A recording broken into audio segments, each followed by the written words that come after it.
Today's newscast is we got some more breaking news on Sturgis for the 2025 Sturgis Motorcycle Rally and what the heck is going on in Sturgis. So stay tuned. Doot, doot, doot, doot, doot, doot, doot, doot.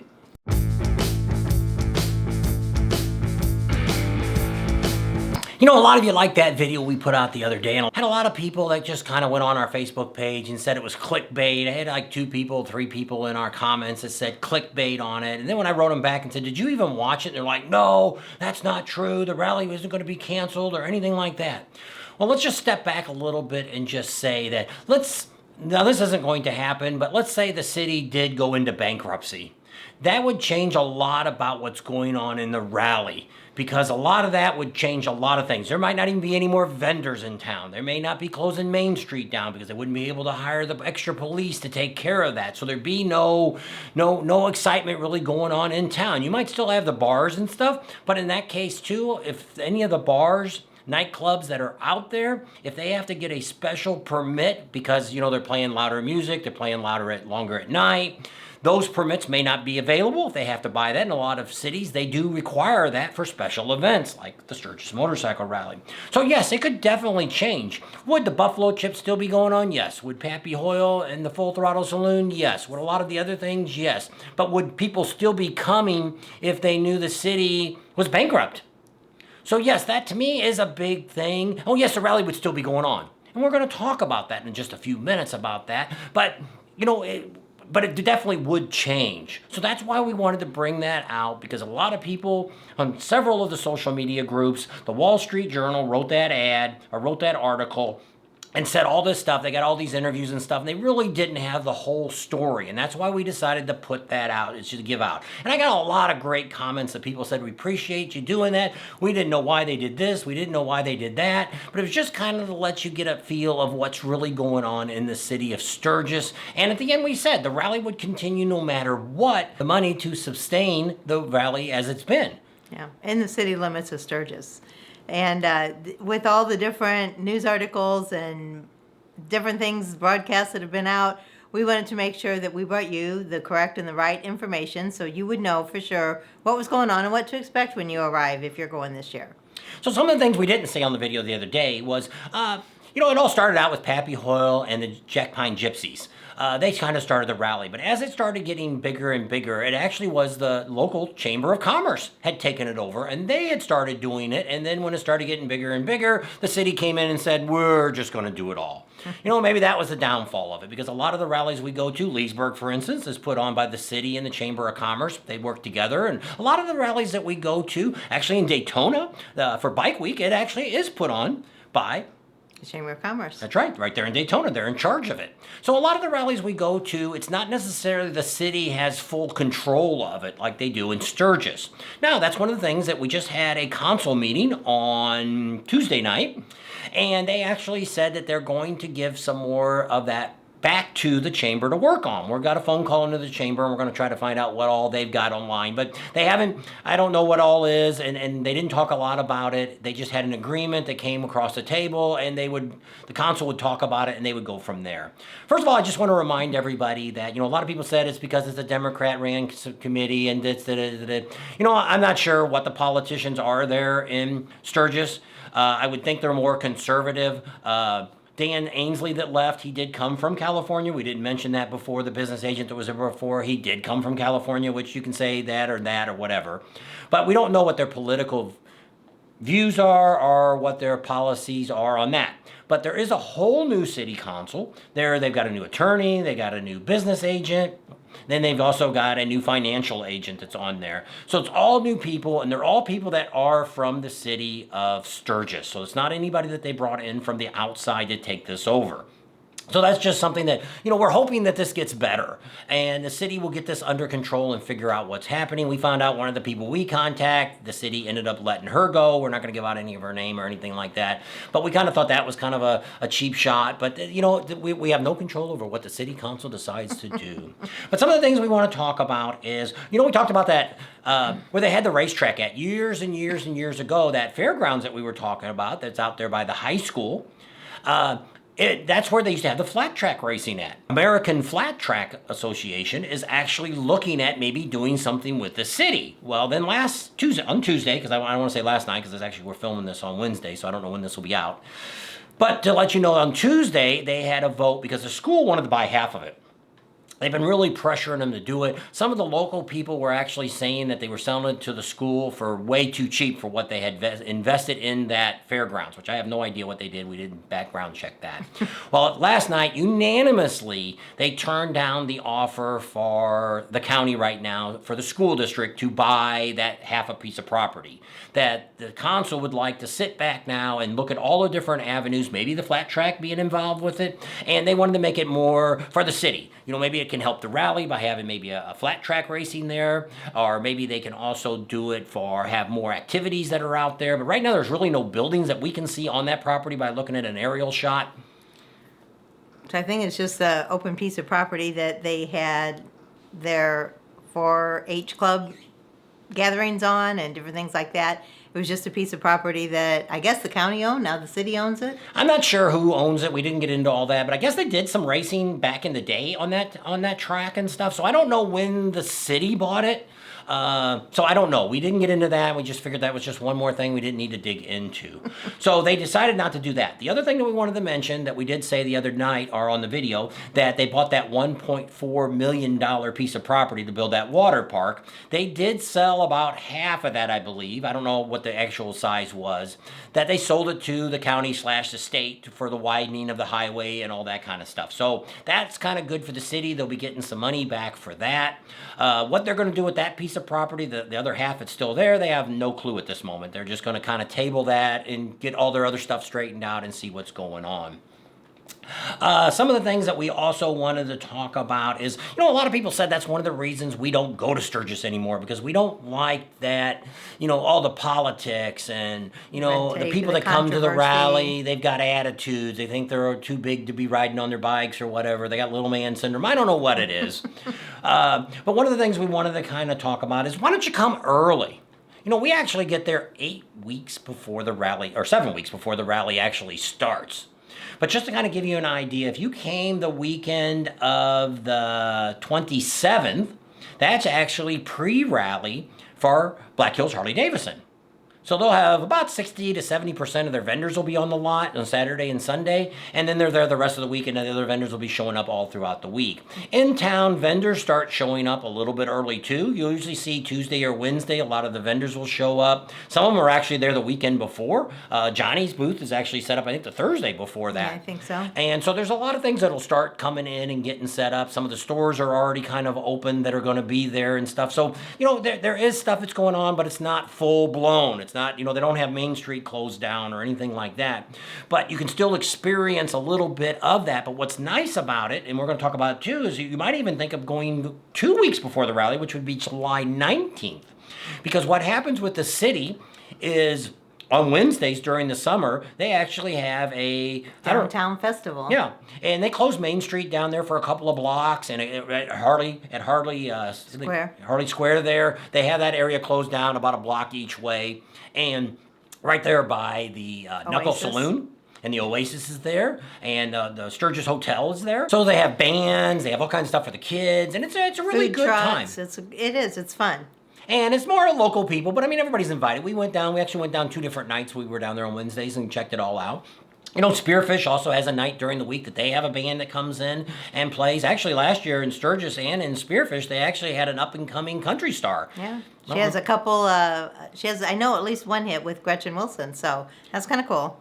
Don't quite remember her name, but it was kind of neat that she was there and she, that you got to see somebody that was going to be famous, and it's all free.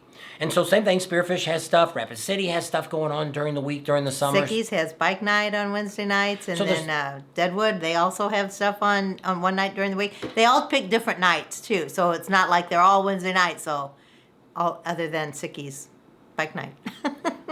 So there's a lot of great things. Also, the dealership before that Saturday on the 19th, they have Customer Appreciation Day. And hey, it was pretty good. We filmed it last year, and there was a couple hundred people there. They gave free hamburgers and hot dogs away, chips and soda and drinks and stuff. It was all free and had a good crowd. And they had a bunch of prizes and stuff they gave away, some pretty cool stuff that they gave away. So there's other things that are going on in Sturgis before. Besides, you'll be able to go out and do those rides, and it won't be so crowded if you want to go over. And the other thing is a lot of the bars, like for instance Loud American, I think they have have bands on Sunday afternoons. Right.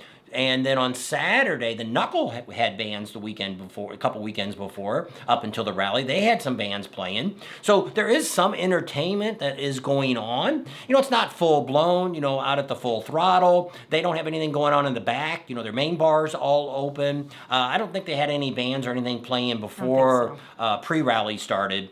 And neither did... Full Throttle had that Sunday afternoon thing. What was it?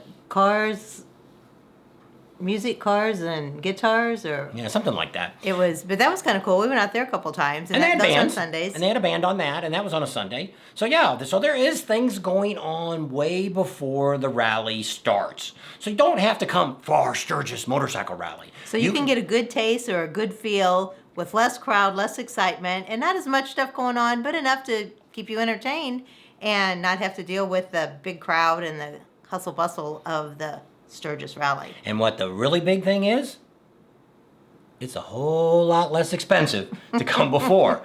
Some of the campgrounds are down to 20 to less than $50 a night to stay for full hookups. You can go to the hotels. You can pick up hotels less than $100 a night. So there's some really good deals before the Sturgis Rally starts. And you can come in and, the food hasn't been raised in price. So that it's not bad. The beer is not higher priced. It can be a really good thing to come before the rally and still experience a little bit of the Sturgis atmosphere. And if you came that weekend before, you could actually stay for the Friday night or Saturday, and you'd see a little bit of the rally if you wanted to be inside. The first weekend of the Sturgis Rally is always the busiest. That's going to be the first and the second. That Friday and Saturday will always be the busiest. I don't know why, but it is. The Buffalo Chip, I think Thursday here, depending on when this video came out, either it came out on Wednesday, we just made it, or it'll come out tomorrow. And Sturgis is supposed to make, the Buffalo Chip said they're going to make an announcement on another one of their bands coming up. So Buffalo Chip's got a new ride too. Yeah, I don't remember what it was. It's called the Heroes Ride. It's going to be that first Sunday, and it's going to be a veteran-oriented ride for the veterans. And I'm assuming anybody can be in the parade and or in the ride. And then they also are going to give a bike away to a veteran after the ride. So that was kind of cool. So there's a lot of new stuff that's going to be happening. We just don't know what all is going to happen within the city of Sturgis. Like I say, they kind of pushed back all of the rides they were going to have that they've had in the past. We only went on the Chief's ride. We're going to have to talk to the Chief and see if maybe we can help get together and maybe get the Chief to still have his ride.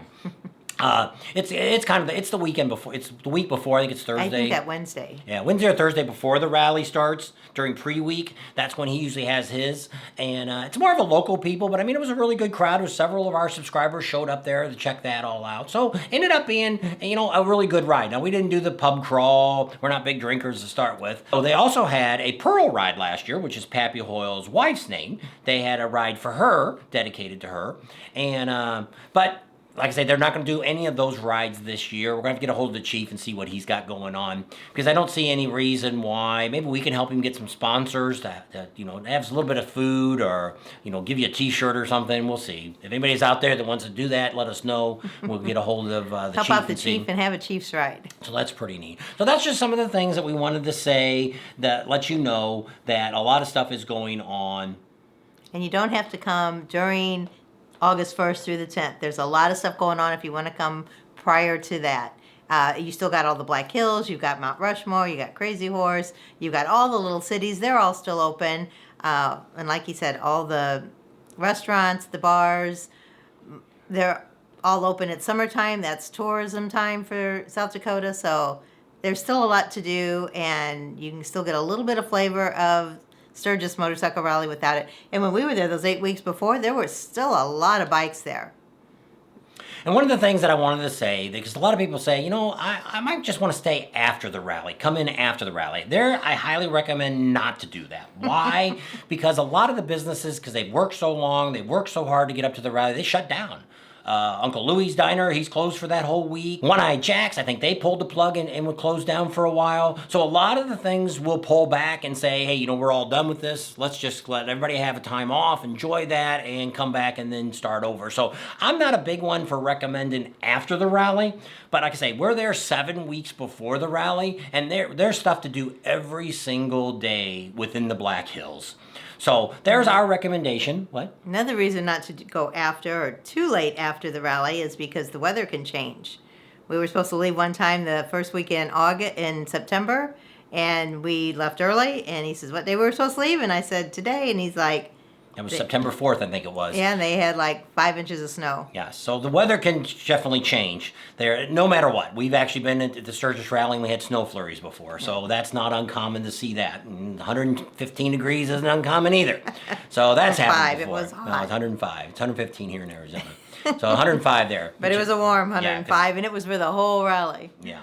So, we don't really expect it, just like the rain. A couple years ago, we had pouring down rain. It rained for 3 days straight. But once again, once you got away, and that's one of the other things I always highly recommend, is stay a little longer. Try to stay at least 5 days. Because usually the weather will change. Just like that rain, it rained for 3 days, Friday, Saturday, and Sunday. By Monday and through the rest of the actual rally time, it was perfect. It was in the 70s every day. It was great to go riding. You left in the morning with a jacket on, came back without a jacket. It was just great perfect weather. Riding. So that really worked out. So with that, we're going to leave you right here because we want to wrap this up, not make this one such as long a video as the other one. But just wanted to give you a little bit of update. And you can always check out the Facebook page for the Sturgis Motorcycle Rally. You can go to Sturgis.com or Sturgis, just type in the city of Sturgis, and you can go on, you can see their council meetings. They do last pretty long. They usually last for our time, or for their time, I think it's 6, their mountain time. They're from 6 to usually 9. When they have them, but they have a lot of different meetings. Not always the most exciting thing, but sometimes, like last night, I kind of listened to it off and on, and I got to pick up a couple of the things that we talked about today. And you get some good information, and then we can pass it on to you if you prefer not to sit there and listen to a council meeting for 4 hours. Yeah. So I had a lot of people that were from the city that actually watched our video last week and said that it was right on key. You actually said the truth. You didn't beat around the bush. You didn't sugarcoat it. You said it was just like it was. So some of the people were happy. I had a school teacher that kind of ragged on me. Once again, I don't think she even watched the video because she would have said, we always badmouth the city of Sturgis. We always say the Sturgis Motorcycle Rally is the biggest and the best motorcycle rally in the world. The granddaddy, that's always right. says. So. And then we do, and we try to put positivity on everything. We don't want to, we want the motorcycle rallies to stay around. We still ride motorcycles, and we just want to bring you the truth and what's going on. And if you've heard all these different whatever, now you know what the truth is and what to expect, and should go on without a hitch. Yep. Perfectly. And there might be a few less things going on in the city this year, and let them get it reorganized and get their money. They got the new people in there. They're very concerned about the budget. They're more concerned about the money. Last night I talked about the ambulance service. That we're not going to get into all that. You can go back and watch that and see what they said about the ambulance. They're still going to keep the ambulance service. It's not losing it, but they're raising some of the fees and stuff like that. And some of the local people are kind of complaining about it, but that's the way it is. If you want an ambulance service, you want it in town, you might have to pay if you're a local person. But if you're outskirts, if they hired somebody from Rapid City, it's going to take that much longer for them to get to you if you need an emergency. So that's one of the things that, you got to think about. So there you go. We're going to go ahead and leave you right here because I got another video to do right after this one. So thanks for hanging out with us today. I hope you got a lot of great information. Thanks for watching the videos. If you have any more comments or questions, put them down here. We'll do our best to get them answered for you. Subscribe to our channel if you haven't already. Share us with your family and friends. Give us a big thumbs up. Ring that bell for notifications, and we'll see you on the next video. There you go. We'll see you all later. Bye.